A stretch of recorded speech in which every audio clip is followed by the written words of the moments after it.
My sister didn't even raise her voice when she said, "You're not coming to Hawaii for Christmas." Mom wouldn't look at me. Dad hid behind his phone, and Brad almost smiled like he'd spent years waiting for this exact moment. But I didn't fold. Something inside me pulled tight, cold, steady, deliberate. The kind of feeling that doesn't explode. It plans. They thought they'd cornered me at that table. They had no idea that was the moment everything shifted. If they'd known what I was about to set in motion, they might have walked away first. My name is Emmy, and if you'd met my family years ago, you might have sworn we were the soft kind, the type who baked together on Sundays and left long birthday voicemails. That version existed once. I'm not imagining it. I remember Mara, my older sister, slipping her hand into mine every time we crossed a busy street, like she feared the world might swallow me whole if she let go. I remember us whispering in the kitchen at midnight, stealing cookies we weren't supposed to have, laughing so hard we had to hide our faces in our sleeves. She used to say, "I'll always have your back." And I believed her the way little sisters do completely. But something shifted when Brad entered the picture. Brad, my brother-in-law, arrived with big ambition, bigger opinions, and a smile that always felt a few degrees too practiced. Mara adored that shine in him. I learned slowly that every piece of attention she gave him was a piece taken from me. Not all at once. It happened inch by inch. Shorter calls, visits cut early, inside jokes that didn't include me anymore. A new rhythm in the family where I was always a half step behind, like someone had quietly turned the volume down on my existence. At first, I explained it away. Mara was building a life. People grow up, stretch out, rearrange their priorities. I didn't want to seem needy or dramatic. So I stayed generous, helped when they needed an extra payment covered, answered late-night calls when Brad needed a quick favor, filled the empty spaces with understanding. That's what you do when you love someone, right? You extend grace, even when you shouldn't. But the gaps grew into something sharper. Family dinners where Mom called Mara the responsible one, right? Right in front of me. Dad shrugging off my ideas because Mara already handled it. Holidays where I arrived and realized everyone else had been there an hour earlier. Little things, yes, but little things add up. They tell a story before you're ready to admit you're reading it. Looking back, the signs were there long before Hawaii was even mentioned. A strange tension in the air when I walked into a room. Brad's smirk whenever a conversation shifted away from him. Mara's way of tucking her phone under a napkin when I approached, like my presence was an interruption. Even the group chat rebuilt without me as if I were a file too outdated to transfer. I tried to bring it up once gently. Mara brushed it off with a laugh. "You're overthinking again, Em." Maybe she believed that. Maybe she needed me to. But sitting at that dinner table the night she announced I wasn't invited to Hawaii, I realized something with a clarity that felt almost physical. This wasn't confusion or neglect or drifting apart. It was removal, deliberate, measured. And I wasn't imagining any of it. I used to tell myself, families don't just decide to carve someone out. There has to be a misunderstanding, a miscommunication, something you can fix if you just stay patient enough. But the winter before the Hawaii incident proved me wrong in a way I still feel in my spine. It was at my parents' house during one of those holiday gatherings where the air smells like cinnamon and old furniture. I'd stepped away to find an extra blanket walking down the hallway lit only by the dim glow from the living room. That's when I heard Mara, my sister, through a half-closed door. Her voice was thin, almost clipped. "She's a liability," she whispered. I froze. Brad, my brother-in-law, murmured back. "She clings. Honestly, I think she wants us to feel bad taking trips without her. She's jealous." Then Mara's laugh. Short, cruel. "She can barely keep her life together. I'm tired of propping her up." A pause. "She doesn't need to come to Hawaii. She'll ruin it." I can still feel my hand tightening around the blanket I never ended up grabbing. There's a kind of quiet that knocks the air out of you. Not because it's loud, but because it's suddenly obvious you've been the punchline in a conversation you weren't supposed to hear. I didn't walk in. I didn't confront them. I just stepped back into the hallway, let the noise of the house swallow me, and carried that silence like something sharp I couldn't put down. After that night, the signs didn't just multiply, they glowed. Group chats formed without me. Invitations got lost. Mara's updates about family plans became vague and summary-like, as if she was briefing a coworker she barely tolerated. When she did call, it always ended with something she needed. A ride, a transfer, a cover story. My name only popped up when it was convenient for her. And Brad, he was worse in the subtle way only smug people manage. The raised eyebrow when I arrived too early. The smirk when I offered to help and he replied, "We've got it." The way he'd correct me on things he didn't even understand just to remind me of where he believed I stood. I learned to read the air around him, like weather. If he was smiling, it meant someone was about to get rain. But the turning point wasn't the hallway or the whispering. It came weeks later in the form of an email. My phone buzzed while I was cleaning up my apartment. The sender's name was my mother's, but the message wasn't meant for me. Attached was a rental contract for a beachfront property in Hawaii. And a note addressed to Mara. "Don't tell her. She'll make it dramatic. We don't need her energy ruining things." I stared at it for a long time, not because I didn't understand, but because I finally brutally did. All the little cuts, the exclusions, the quiet evasions, they weren't symptoms of people drifting apart. They were strategy, a coordinated one.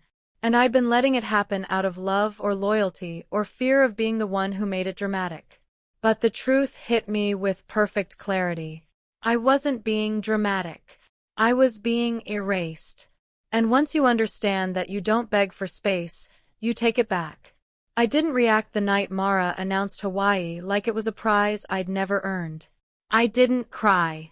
Didn't chase after understanding. Didn't ask what I'd done wrong. I just sat there letting that tight feeling coil in my chest the way a storm gathers in the distance. Quiet. Dense. Inevitable. People think anger is loud. Mine wasn't. Mine was a closing door. When I drove home that night, the sky over the city felt strangely sharp, like winter had decided to settle early. I walked into my apartment, hung up my coat, and for the first time in years, I didn't reach for reasons to excuse them. Instead, I reached for truth. Real, documented, inarguable truth. I began by pulling back. Not dramatically, just precisely. When Mara texted asking if I could spot a few hundred because Brad was in between payments, I answered with something simple. I can't. No explanations. No guilt cushioning. When she called, needing me to confirm a story for her, I let it ring. When Mom tried to rope me into smoothing things over after one of their arguments, I told her gently, "I'm not getting involved anymore." Each step was small, deliberate, and strangely freeing. Then came the lake house. My parents' old place outside the city had always been a family symbol. Summer dinners, mosquito bites, laughter echoing over the water. Years ago, they'd promised it to Mara after her wedding, but they'd never finalized the paperwork. Back then, I hadn't thought much of it. Now, with the email's words still burning a line through my mind, I began to wonder. So I pulled out my own documents, checked old files, cross-referenced what I had with public records, and there it was, stark and neat. Legally, I was still co-owner. They'd never completed the transfer, which meant every renovation, every expense, every decision needed both signatures. And that wasn't the only problem. Payments were overdue. Bills hadn't been cleared. Maintenance fees were untouched. And Brad, always so sure of himself, had been renting the place out under the table to make extra cash, something I confirmed with a single call to the county office. The woman on the line politely explained that any rentals required documented owner permission from both parties. I ended the call with a new kind of calm settling into me. This wasn't revenge. Not yet. This was reclamation. I organized everything methodically. Payments, overdue bills, tax notices, ownership confirmations. I wasn't out to hurt them. I wasn't breaking anything. I was simply gathering the pieces of a picture they hoped I'd never see. And as I stacked the papers into a neat folder, I realized something. They'd spent years treating me like I was fragile, reactive, dramatic. But my silence wasn't weakness. It was calculation. And the next time we sat at a dinner table together, I wouldn't be the one folding. I arrived at my parents' house early on purpose, not to help, not to smooth things over the way I used to, but to feel the room before everyone else stepped into it. The dining table was already set. Silverware lined up perfectly. Holiday napkins folded into neat triangles Mara had always insisted on using because it looks more put together. I traced the edge of one with my finger and wondered how many years I'd mistaken performance for closeness. By the time everyone filed in, the air felt heavy with the kind of politeness that only exists when something dangerous sits underneath it. Mara walked in first, wearing a dress the color of champagne and a confidence that had always felt a size too big. Brad followed, rolling his shoulders like the house belonged to him now. Mom trailed behind, already flustered, carrying a tray of bread she kept rearranging because she didn't know where to look. Dad slipped into his usual seat at the head of the table and pulled out his phone before he even greeted me. Same script, same cast, but not the same Emmy. We made it through about 15 minutes of small talk that felt like chewing cardboard. Weather work, something Brad no one asked to hear. Mara smiled at everything he said, the way you do when you're performing love instead of living it. Then Mom brought up Hawaii, so she began, voice light, but trembling around the edges. The flights are all set for next week. The place looks beautiful, right on the water. MHM. Mara chimed in, not looking at me. We got really lucky. I watched her. Watched Brad lean back like he was settling in for a show. Watched Dad glance at his phone again so he wouldn't have to meet my eyes. And then, right on cue, Mara delivered it again. The same line that had cut through me like ice days before. You're not coming to Hawaii for Christmas, Emmy. It's already decided. The room went silent, the kind of silence that has weight. Mom blinked fast. Dad scrolled nowhere. Brad smirked. Subtle but visible, the expression of a man who thinks he knows exactly how someone will crumble. But I didn't. I folded my hands, sat back, let the quiet stretch until even Mara shifted. And then I reached into my bag, pulled out a single folder, and placed it on the table as gently as someone setting down a glass ornament. Mara, I said, my voice calm enough to make her blink before we talk about Hawaii. We need to talk about the lake house. Her fork stopped halfway to her mouth. What about it? I pushed the folder toward her. Open it. She hesitated. Brad leaned forward, eyebrows tightening. What is this documentation? I said. Payments, bills, county notifications, ownership records. Mom gasped softly. Dad set his phone down for the first time that evening. Mara flipped open the folder, scanning the first page. Her face didn't change right away, but Brad's did. A small twitch at the corner of his jaw. A shift in posture. A calculation starting to crack. You're still on the deed, Mara said, voice suddenly thinner. Yes, I answered. The transfer was never completed. Legally, I still own half, which means every renovation, every decision, and every rental required my signature. Brad's head snapped up. Rentals? Yeah, I said, turning to him. The county office confirmed multiple short-term rentals tied to your name, but since I never approved them, they're invalid. Mom pressed a hand to her chest. Dad's face drained of color. Mara tried to recover. Emmy, if this is about Hawaii, it's not about Hawaii. I cut in. This is about years of decisions made behind my back. Years of being treated like I don't exist until you need something. Years of being erased. Brad scoffed. So what?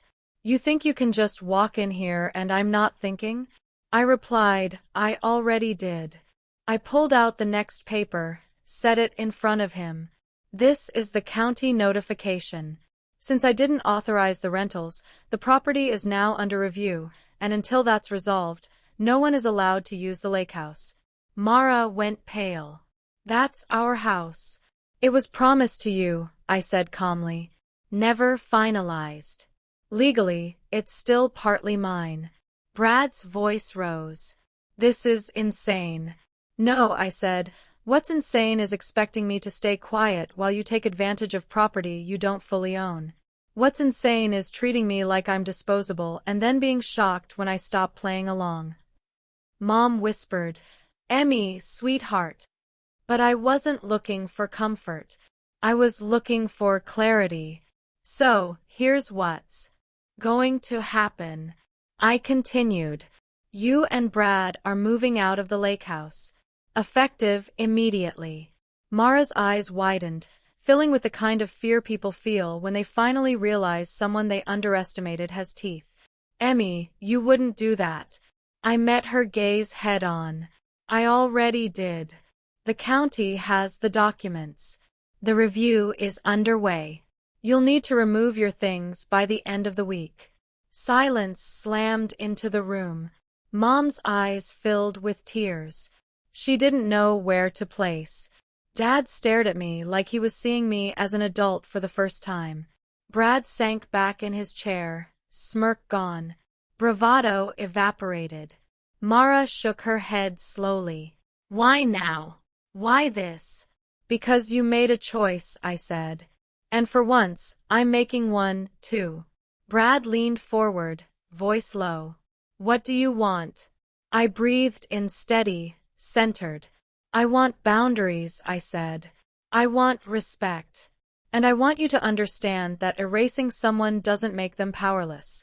It makes them patient. Mara's lip trembled.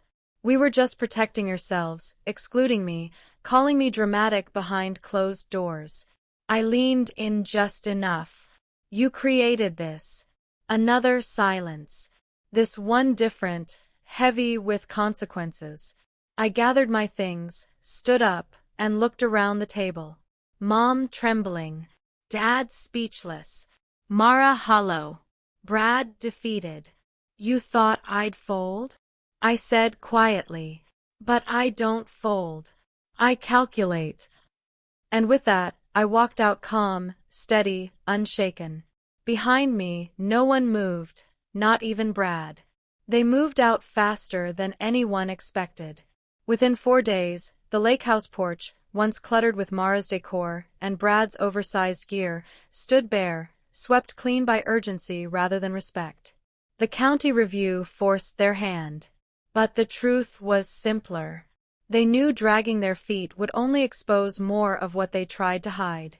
Mom called twice, her voice soft, trembling around edges she couldn't smooth anymore. Dad left a voicemail saying he never realized how bad things had gotten. I didn't return either message right away, not out of spite, just clarity. Sometimes silence isn't punishment, it's oxygen. The Hawaii trip fell apart just as quickly. Flights canceled, plans dissolved. No one celebrated. No one posted photos.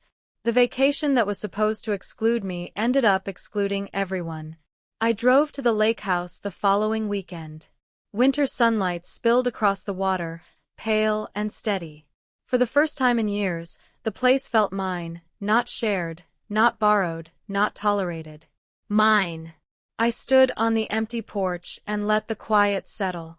Not the heavy quiet I'd carried at their dinner table, but a gentler one. A quiet that made room instead of taking it. People think justice comes with noise. But sometimes it sounds like keys in your own hand turning freely in a lock no one thought you'd claim. Justice didn't come with shouting or slam doors. It came in the steady way my life stopped shrinking around people who treated me like an afterthought. Standing there at the lake house, I realized something simple. Family isn't defined by blood, but by who refuses to erase you. I'm not angry anymore. I'm not waiting for apologies that won't come. I'm building something quieter, stronger mine. If you've ever been pushed out by your own family, you're not alone. Tell me where you're watching from. Share your story and hit subscribe so you don't miss the next.